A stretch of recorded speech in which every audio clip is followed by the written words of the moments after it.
कोई परेशान तो नहीं कर रहा ना? 31 साल की आलिया भट्ट अपनी जिंदगी में कितनी खुशहाल दिखाई देती हैं। रणबीर कपूर जैसा सुपरस्टार जीवन साथी और बेटी राहा के जन्म के बाद घर में खुशियों की नई किलकारी, ये देखने सुनने में कितना अच्छा लगता है और है भी। बेटी राहा के साथ पापा रणबीर की केमिस्ट्री और मीडिया अटेंशन, इन सब के बारे में बात करते हुए आलिया का जो चेहरा है वो कितना खिला हुआ दिखाई देता है। लेकिन इन खुशियों में ऐसी 3 बातें क्या हुई जो आलिया की जिंदगी को लेकर निगेटिव हेडलाइंस बना रही हैं। नमस्कार, इंस्टाफीड के मंच पर एक और दिलचस्प वीडियो के साथ आप सभी का स्वागत है। आलिया भट्ट के बारे में एक बात खासी मशहूर है, वो अपनी जिंदगी में कोई राज नहीं रखते, खुलकर बोलती हैं, वो चाहे उनकी जिंदगी के निजी रिश्ते हों या फिर फैमिली में बहनों, पापा और माँ के साथ आपसी रिश्ते से जुड़ी बातें। आलिया भट्ट ने मीडिया के सामने सब कुछ हर बार बताया है। उनकी बहन शाहीन किस तरह से डिप्रेशन से लड़ी और इसमें आलिया ने खुद किस तरह से बहन का साथ दिया और उन्हें क्लिनिकल डिप्रेशन से बाहर निकाला।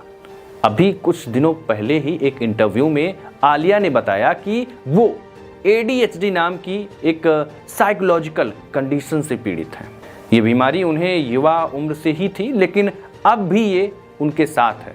इसका इलाज भी चल रहा है। तब रिसेंटली मैंने एक साइकोलॉजिकल टेस्ट किया और मुझे पता चला कि मुझे ADHD है। ADHD का मतलब होता है attention deficit hyper activity disorder. ये मानसिक बीमारी जिसको होती है उसमें किसी चीज पर फोकस करने की क्षमता कम होती है। वो बेचैनी महसूस करता है और हर पल विचार तेजी से बदलते हैं। आलिया भट्ट ने इस बीमारी की बात कबूल की, जिसके बाद सोशल मीडिया पर तमाम लोगों ने उनके हिम्मत की दाद दी, उन्हें सच में एक जिगरा वाली एक्ट्रेस कहा। लेकिन बात जब आलिया भट्ट के फिल्मी करियर में जिगरा की होती है तो एक नई कंट्रोवर्सी सामने आती है।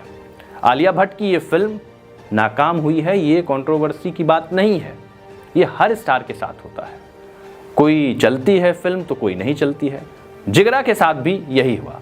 2 हफ्ते में फिल्म का कलेक्शन 17 से 18 करोड़ का ही रहा, जबकि फिल्म की लागत ही 50 करोड़ से ज्यादा है। पर मैंने कभी नहीं कहा मैं सही इंसान, मैं सिर्फ अंकुर की बहन। तो फिर आलिया भट्ट की जिंदगी में जिगरा को लेकर बवाल क्यों मचा हुआ है? इस फिल्म को लेकर जो 3 बातें आलिया भट्ट की जिंदगी में खलबली मचाए हुए हैं वो है नेपोटिज्म, स्क्रिप्ट चोरी और चाचा के साथ चीटिंग। एक तो जिगरा जैसे एम्बिशियस प्रोजेक्ट की नाकामी और ऊपर से आलिया पर ये 3 बड़े आरोप। इसमें पहला आरोप है नेपोटिज्म का, जो आलिया भट्ट पर उनकी पहली film student of the year के दिनों से ही लगता रहा। लेकिन आज एक दशक बाद फिर वही आरोप। दिलचस्प यह है कि इस आरोप के पीछे भी करण जौहर हैं, जो जिगरा के निर्माता भी हैं।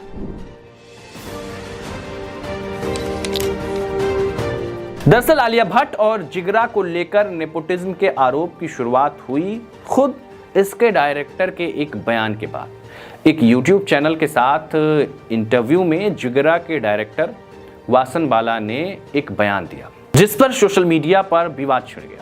वासन ने कहा कि फिल्म की कहानी आलिया को दिमाग में रखकर नहीं लिखी गई, बल्कि उन्होंने कहानी का एक कच्चा पक्का आइडिया तैयार करते हुए फिल्म के प्रोड्यूसर करण जौहर को मेल कर दिया था। 6-7 घंटे में करण ने उन्हें बताया कि उन्होंने वही ईमेल आलिया को भेज दिया है। बाला ने कहा कि मैं इसे लेकर बिल्कुल भी खुश नहीं था। मुझे पता होता तो मैं थोड़े स्पेलिंग्स, ग्रामर चेक कर लेता, शायद मैं उसमें एक बढ़िया सी हीरो एंट्री जोड़ देता। लेकिन करण जौहर ने कहा कि ईमेल जा चुका है। मैंने कहा आपने ऐसा क्यों किया? तो उन्होंने कहा कि नहीं, ऐसा ही चलता है। Stream of consciousness thought, send it to Karan, and like I think 6-7 hours later he called saying I've already sent it to Alia, and I was really not happy with it. ऐसा नहीं है कि जिगरा के director Vasan बाला ने ये बात कोई चोरी छिपे कही हो, बल्कि इंटरव्यू में जब वो ये बात कह रहे थे तो आलिया भट्ट भी उनके साथ में मौजूद थी और उनकी बातों में वो मुस्कुराती हुई दिखी। वासन बाला के इस बयान के बाद ये कहा जाने लगा कि जिगरा में करण जौहर ने आलिया को जबरदस्ती लीड रोल दिलवाया, जैसा कि अक्सर वो करते हैं। स्टार किड्स के बच्चों को फिल्मों में लेने के लिए वो दबाव बनाते हैं, जिसका प्रोडक्शन वो खुद करते हैं। हालांकि इस बयान के बाद वासन बाला ने कहा कि उनका ये सेंस नहीं था कि करण जौहर ने उन पर आलिया को लीड रोल में कास्ट करने के लिए दबाव बनाया। लेकिन जब तक ये सफाई आती, आलिया को लेकर नेपोटिज्म का विवाद खासा बढ़ गया। कई सोशल मीडिया यूजर्स ने ऐसी फिल्मों की लिस्ट निकाल दी जिसमें आलिया भट्ट को कास्ट किया गया था। सिर्फ करण जौहर की फेवरेट होने की वजह से लोगों ने कहा कि आलिया को इस फिल्म में लीड रोल दिया गया।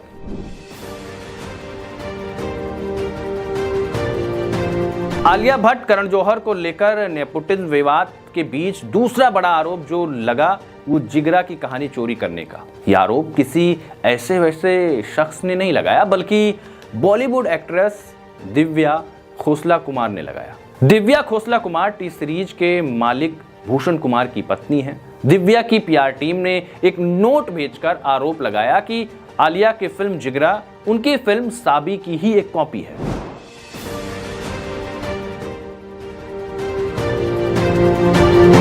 जिस फिल्म की बात दिव्या खोसला कर रही हैं वो फिल्म इसी साल मई में आई थी। इसमें वो खुद हीरोइन है और हीरो हैं हर्षवर्धन राणे।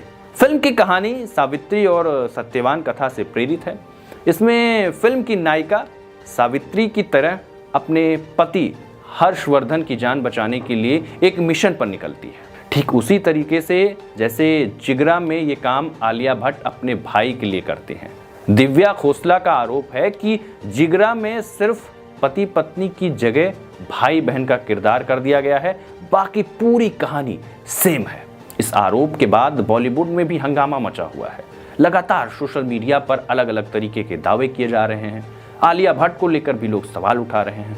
करण जौहर पर तो सवाल उठते ही रहे हैं। लेकिन इस आरोप के बाद मामला पूरी तरीके से जो है वो गड़बड़ हुआ। आपको बताएं कि कहानी की जब आप बात करते हैं तो कहानी ठीक है, ये आरोप है, लेकिन जब आप इस फिल्म को देखते हैं तो फिल्म को लेकर भी अभी कुछ खास लोगों का एक जो होता है ना क्रेज देखने को मिल रहा, वो क्रेज फिल्म को लेकर फिलहाल देखने को नहीं मिल रहा है। और यही वजह मानी जा रही है कि फिल्म अभी फिलहाल औंधे मुंह नीचे गिरी है। जो आरोप आलिया भट्ट पर लगे हैं वो गंभीर है। आलिया भट्ट की फिल्म पर इतने बड़े आरोप लगना जाहिर सी बात है कि नुकसान तो होगा। कितना नुकसान होगा आगे देखा जाएगा।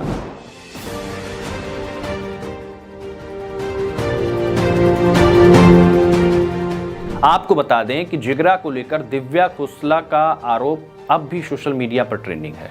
इस पर आलिया भट्ट ने तो कुछ भी नहीं कहा, लेकिन करण जौहर की टीम ने इस पर तीखी प्रतिक्रिया दी।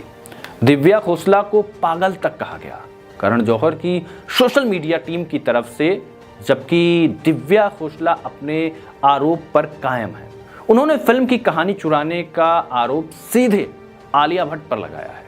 करण जौहर की प्रोडक्शन को भेजे नोट में जो दिव्या खोसला ने कहा है उसके मुताबिक मुकेश भट्ट प्रोड्यूसर, जो कि आलिया भट्ट के चाचा हैं, ने 4 करोड़ में Hollywood film the next 3 days के राइट्स खरीदे। तब भट्ट बंधु साथ थे और आलिया को इसकी पूरी खबर थी। भट्ट बंधु यानी कि मुकेश और महेश भट्ट के अलग होने के बाद आलिया ने ये स्क्रीन प्ले एक दूसरे प्रोडक्शन हाउस को दे दिया, बिना ये सोचे कि उनके बेचारे चाचा के वो सारे पैसे बेकार चले जाएंगे जो उन्होंने राइट्स पर खर्च किए थे। मुकेश भट्ट ने तो दिव्या खोसला को लीड में लेकर सावी नाम की फिल्म मई 2024 में ही रिलीज कर दी। लेकिन उसी जेल ब्रेक कहानी पर आलिया के साथ मिलकर करण जौहर ने जिगरा बनाई। दिव्या खोसला कुमार का आरोप है कि आलिया खुद को देश की सबसे बड़ी एक्ट्रेस कहती हैं और उन्होंने अपने 72 साल के चाचा को चीट करने से पहले सोचा भी नहीं। इन तीनों आरोपों ने आलिया भट्ट को एक नए सिरे से विवादों में खड़ा कर दिया है। हालांकि इस पर आलिया भट्ट ने कोई प्रतिक्रिया नहीं दी है, लेकिन इतने भर से बात खत्म नहीं हो जाती। आलिया फिलहाल अपने पति रणबीर कपूर के साथ लव एंड वॉर की शूटिंग में बिजी हैं। यह फिल्म अगले साल आएगी, लेकिन नेपोटिज्म से लेकर स्क्रिप्ट चोरी और चीटिंग के आरोप क्या आलिया भट्ट के करियर को खराब करेंगे? इस सवाल का जवाब आने वाले वक्त में मिलेगा। इंस्टा फीड पर ऐसे ही वीडियो के लिए आप हमारे साथ जुड़िए। चैनल पर अगर नए हैं तो सब्सक्राइब करना मत भूलिए। अपना खूब ख्याल रखिए। दोस्तों के बीच वीडियो को शेयर करिए। नमस्ते।